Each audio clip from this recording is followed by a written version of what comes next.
शक्ति शिवाय हर हर महादेव।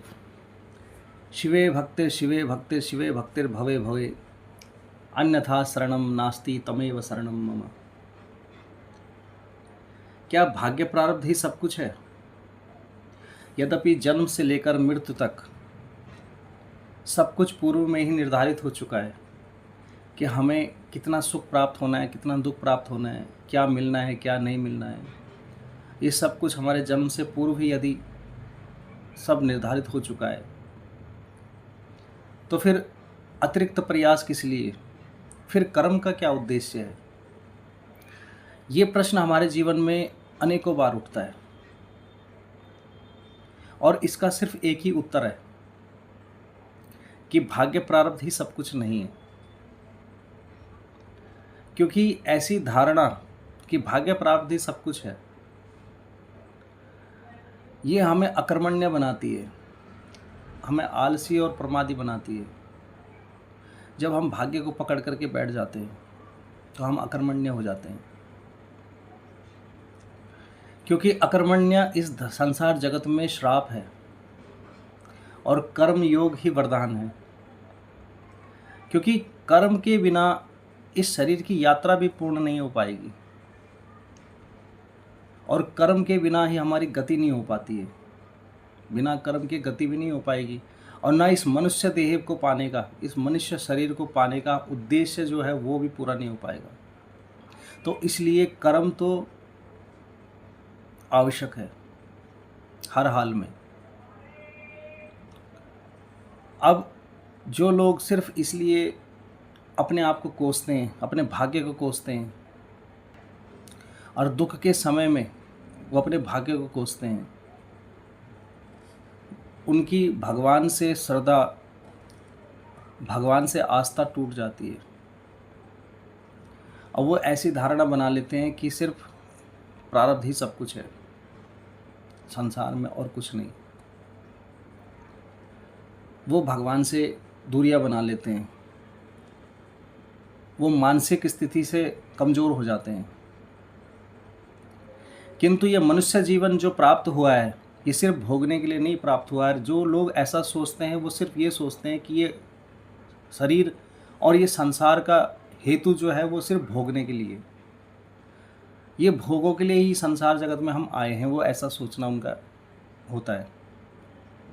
जबकि ऐसा नहीं है। मनुष्य यहाँ पर भोगने नहीं आया है।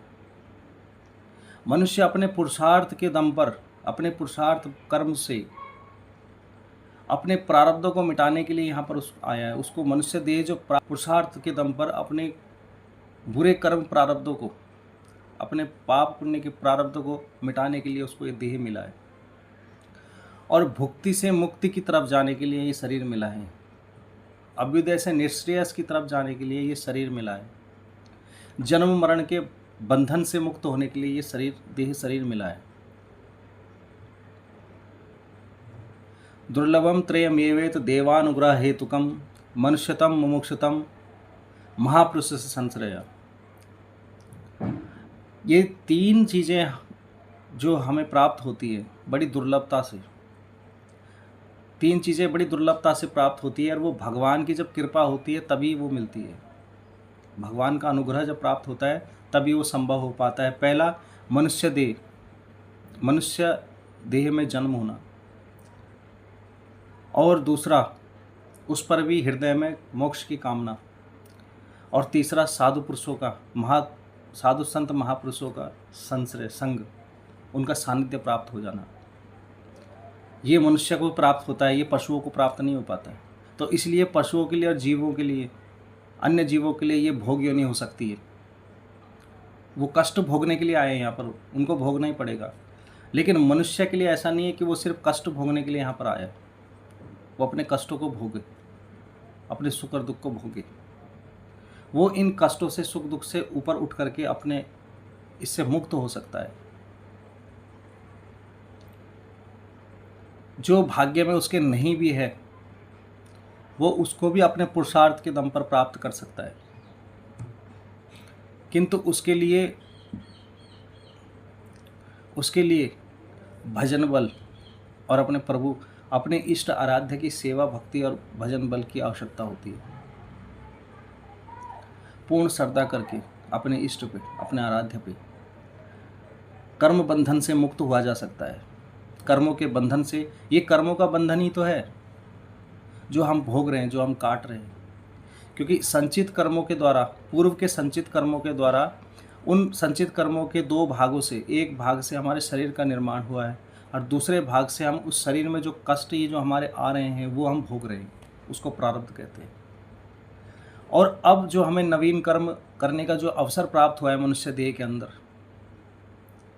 वो क्रियामाण कर्म है, जिसके द्वारा, जिन उत्कृष्ट कर्मों के द्वारा, अपने उच्च कर्मों के द्वारा, अपने भक्ति और पुरुषार्थ के द्वारा, अपने भजन बल के द्वारा हम अपने भाग्य प्रारब्ध को क्षीण कर सकते हैं, उसको मिटा सकते हैं। अपने इष्ट आराध्य को समर्पित होकर के अपने जीवन को, अपने संपूर्ण कर्म और अपने जीवन को अपने इष्ट आराध्य को समर्पित करके चलना चाहिए। जो भगवान ने मनुष्य के लिए कर्म निर्धारित किया है, जो कर्म विधान निर्धारित किया है, उसको पकड़ के हम चलें और अपने कर्म को ईश्वर की सेवा मान करके अपने जो हमारे दैनिक कर्म है, जो हमारे जीवन का दायित्व है, उस दायित्व को, उस कर्म को हम निभाते हुए चलें और अपने इष्ट आराध्य की सेवा उसको समर्पित करते हुए चलें, तो हम कर्म बंधन से मुक्त हो सकते हैं। हम अपने कर्मों को, अपने इस शरीर के दायित्व को, जो कर्म है हमारे, उनको यज्ञ के रूप में अपने ईश्वर को समर्पित करते हुए, उसका कर्म फल को समर्पित करते हुए चलें और भजन करते हुए चलें यद्यपि, तो हम कर्म बंधन से मुक्त हो सकते हैं। इस अपने नवीन कर्म से, अपने नए उत्कृष्ट कर्मों के द्वारा हम अपने उस पूर्व के प्रारब्ध को भी क्षीण कर सकते हैं।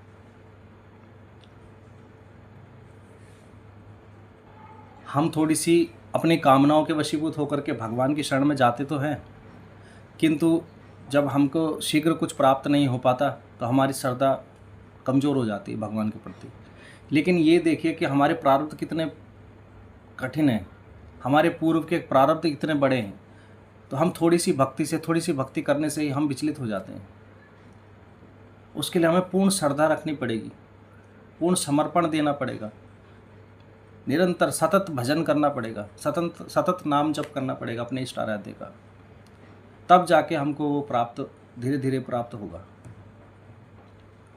यज्ञार्थार्थम कर्मणो अनित्तरलोकोऽयं कर्म बंधन तदर्थम कर्म कौन्तेय मुक्त संगा समाचरा। जब हम अपने दायित्व को निभाते हुए, भजन बल करते हुए, अपने दायित्व को, अपने कर्मों को ईश्वर की भक्ति मान करके, उनको समर्पित करके, यज्ञ के रूप में उनको समर्पित करते हुए चलेंगे, तब हम इस कर्म बंधन से मुक्त हो पाएंगे।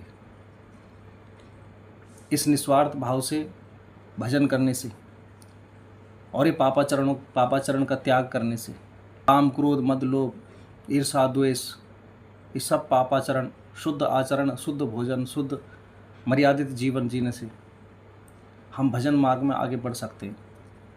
और भजन मार्ग में आगे बढ़ने से हम कर्म बंधन से मुक्त हो सकते हैं। तो महादेव की शरण में जाने से महादेव क्या नहीं कर सकते, वो महाकाल हैं, वो सब कुछ कर सकते हैं।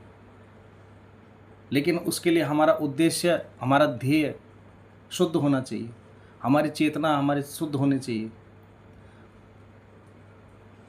हमारी मन कर्म वाणी वचन पवित्र होना चाहिए, हमारे आचरण शुद्ध होने चाहिए, हमारी भक्ति शुद्ध होनी चाहिए। सब कुछ संभव है, वो महाकाल है और महाकाल सब संभव कर सकते हैं। शिवे भक्तिर भवे भवे अन्यथा शरणम नास्ति तमेव शरणम मम। ऐसी ध्यान और धारणा से कि हे शिव शंकर, मैं तो सिर्फ आपकी भक्ति, हर जन्म में आपकी भक्ति हो, आपकी भक्ति हो, केवल आपकी भक्ति हो। मैं सिर्फ, मेरा संपूर्ण जीवन आपको समर्पित है, आपके सिवा दूसरा मुझे कोई शरण देने वाला नहीं है। ऐसी ध्येय और ऐसी धारणा से जब हम शिव में लीन होते हैं और शक्ति शिवाय का जप करते हैं, तो निश्चित ही मुक्ति से मुक्ति की प्राप्ति हो पाती है। हर हर महादेव।